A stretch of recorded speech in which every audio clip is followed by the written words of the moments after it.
Hey there, foodies! Get ready to make some magic in your kitchen. We're talking Philly cheesesteak, people. That ooey gooey, meaty, cheesy goodness that makes your taste buds sing. And guess what? You don't need a trip to Philly for this. We're making it right here, right now. It's easier than you think, and trust me, the flavor, boom! Let's get this party started.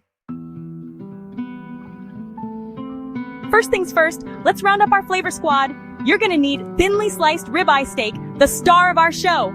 Onions, because every good sandwich needs a little sass. Green bell peppers for a touch of sweetness. Provolone cheese. Oh yeah, get ready for melty goodness. Hoagie rolls, those crusty, soft heroes of the sandwich world. Olive oil, salt, and pepper. The trusty sidekicks for flavor. See? Easy peasy. Now let's get cooking. Alright, let's turn up the heat. Drizzle some olive oil in a large skillet over medium-high heat. Toss in your sliced steak and cook it until it's nice and brown. We want that beautiful caramelized crust. Now scoot the steak to one side of the skillet and add those sliced onions and peppers. Sauté them until they're soft and slightly golden. Don't forget to season with salt and pepper. Section 4. Cheese, glorious cheese.